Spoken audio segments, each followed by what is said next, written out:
Siamadini uchame lecture karo linear equations and linear algebra topics aga siamaru row reductions and echelon form so de siamaru exam ucha to ma phitပါတယ်เนาะsiamaru ka linear equations and linear algebra ဆိုတဲ့ topics ကတော့เนาะ linear algebra မှာရှိတဲ့ linear equation တွေကိုဖြေရှင်းတဲ့နည်းလမ်းပါเนาะသူတို့ဖြေရှင်းကြတဲ့အခါမှာ row reductions and echelon form ဆိုတဲ့ matrix form ကို reduce လုပ်ထားတာကိုเนาะသုံးပြီးမှဖြေရှင်းကြမှာအဲဒီတော့ဆရာမတို့က matrix တွေကို row ကိုဘယ်လို reductions လုပ်မလဲပြီးရင်သူ echelon form ကိုဘယ်လိုပြောင်းတယ်လဲဆိုတာကိုဆရာမကဒီ lecture မှာရှင်းပြသွားမှာပါအဲ့တော့ဆရာမတို့เนาะဒီ definition မှာတော့ rectangular matrix เนาะ rectangular matrix ကို echelon form ပုံစံဘယ်လိုအခြေအနေမျိုးမှာသူ echelon form လို့ခေါ်မလဲဆိုတော့ဒီမှာเนาะ rectangular matrix လို့ပြောတဲ့ matrix မှာဆရာမတို့ row နဲ့ column တွေရှိပါမယ်အဲ့တော့အဲ့မှာဆရာမတို့ row ဆိုတာကဆရာမတို့เนาะဗမာလိုပြောရင်တန်းနဲ့တိုင်เนาะအဲ့တော့ဆရာမတို့ဒီเนาะတန်းငယ်တော့ဆရာမတို့ matrix ဆိုတာဒီ row နဲ့ column နဲ့လို့ပြောတယ်အဲ့တော့ဆရာမတို့က row ကြီးအတွက်ကိုရှေ့ရရေးတယ် column အရေးအတွက်ကိုဆရာမတို့ကနောက်ကရေးတယ်เนาะအဲ့တော့အဲ့မှာတော့ rectangular လို့ပြောရင်ဆရာမတို့က row ကြီးဒီမှာ m cross n matrix တာမျိုးရေးတာအဲ့တော့ဆရာမတို့က row အရေးအတွက်ကနေပြီး column အရေးအတွက်ကများရင်တော့သူက rectangular ပေါ့နော်ဟောဒီမှာအဲ့တော့ဆရာမတို့ကအဲ့လိုမဟုတ်ဘူး row အရေးအတွက်နဲ့ column အရေးအတွက်နဲ့တူခဲ့တယ်ဆိုရင်တော့သူ့ဆရာမတို့ square matrix လို့ပြောမှာနော်အဲ့တော့ဒါဆိုရင် square matrix ကတော့ဆရာမတို့ rectangular လို့ပြောတယ်ဆရာမတို့နော်တောင်းမဲ့စတုကန်ဆိုတဲ့အထက်မှာเนาะ square လည်းပါပါတယ်เนาะအဲ့တော့ဒါဆိုရင် rectangular square လို့ပြောတဲ့ student တိုင်းဒီ rectangular လို့ပြောတဲ့တောင်းမဲ့စတုကန်မှာတောင်းမဲ့စတုကန်တိုင်းတော့ဆရာမတို့ square မဟုတ်ဘူးเนาะဒါကြောင့်ဆရာမတို့က rectangular matrix ဆိုတာအားလုံးကို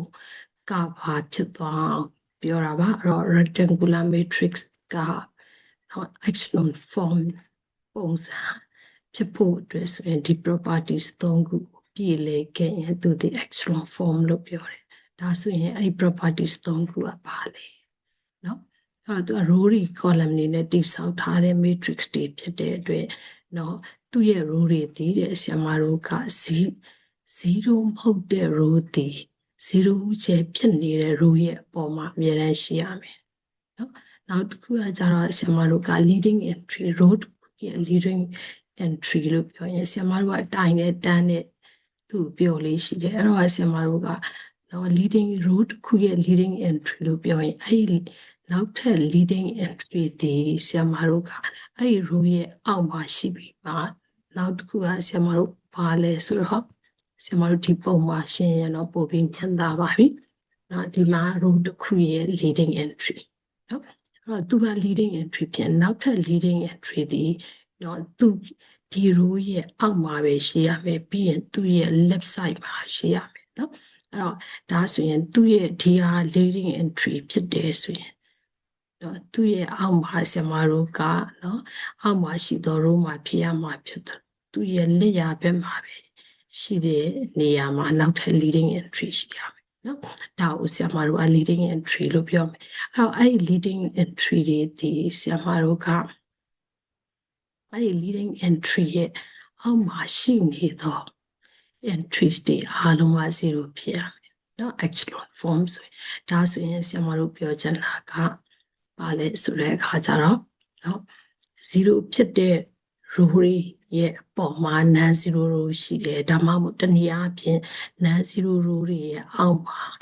0ဖြစ်တဲ့ row တွေရှိရမယ်နောက်တစ်ခုက leading entry လို့ပြောရင်အဲ့ဒီ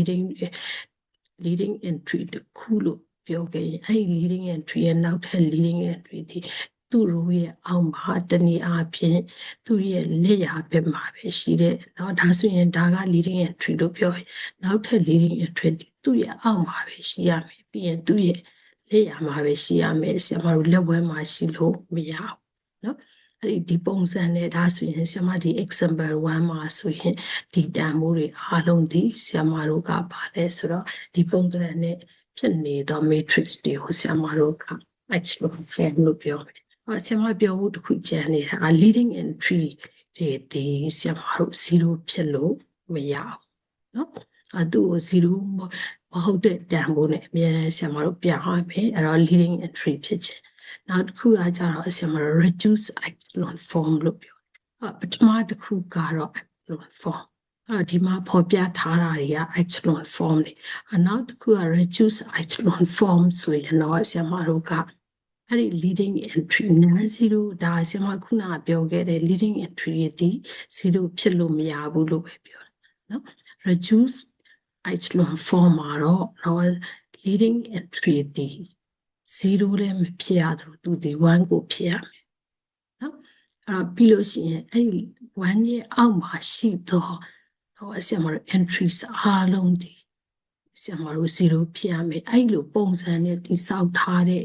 matrix ကိုဆိုရင်တော့ဆရာမတို့ကဘာလဲဆိုတော့ reduce echelon form လို့ဆရာမတို့ခေါ်မယ်နော်အဲ့ပုံစံရအောင်ဆရာမတို့ကဘာလုပ်သွားမှာလဲဆိုတော့ပုံသဏ္ဍာန်တွေအားလုံးကိုဆရာမတို့ဖြည့်ရှင်းသွားမှာနော်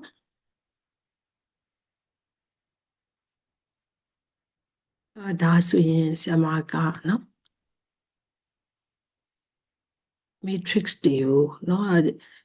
ဒီမှာကဆရာမတို့ဒီမှာဆိုရင်ဒါက reduce echelon form leading entry အားလုံးဒီဆရာမတို့1ဖြစ်တယ်သူ့ရဲ့အောက်မှာရှိတဲ့ဆရာမတို့ leading entry ရလွယ်လို့ကျန်တဲ့ entries တွေဒီ column မှာဆိုရင် leading entry ရှိတယ်ဒါဆိုရင်အဲ့ဒီ column မှာ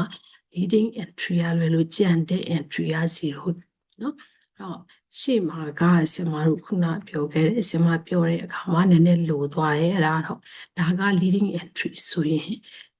ဆရာမတို့ကကျန်တဲ့ entry အားလုံး0ဖြစ်ရမယ်နော်ဒီမှာ leading entry မရှိဘူးဒီမှာဆိုရင်သူက leading entry က1ဆိုရင်ကျန်တဲ့ entry 0ဖြစ်ရမယ်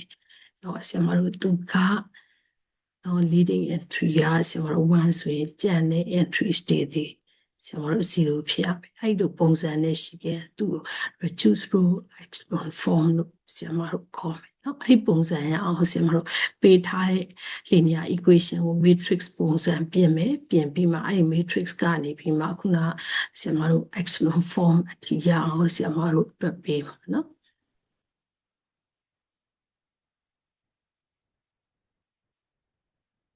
ဒီ example မှာကျတော့ဒါဆိုရင်သူကဘာလဲဆိုတော့သူကဘာတော့ဖြစ်မှာလဲဆိုတော့ echelon form လို့ဖြစ်မယ်ဒါပေမဲ့သူကဆရာမတို့ဘာဖြစ်နေလို့လဲဆိုတော့2ဖြစ်နေတဲ့အတွက်ဒါက echelon form ဒါကတော့ reduce row echelon form ဆရာမတို့ပြောတဲ့ leading entry ဒီ1ဖြစ်တယ်သူအဲ့ leading entry ကလွယ်လို့ other entry ဒီ0နော်အဲ့ဆရာမတို့ကအဲ့မှာဆရာမပြောဖို့တစ်ခုလိုအပ်သွားတာဘာလဲဆိုတော့ဆရာမ matrix တွေနဲ့ပြောတဲ့အခါမှာဒီဘက်ကတန်ဖိုးတွေရောလို့ပြောရင်เนาะဆရာမတို့ဒါကို augmenting matrix လို့ဆရာမတို့ခေါ်လို့ရှိတယ်เนาะဥပမာဆရာမဒီဒါဆိုရင်သူက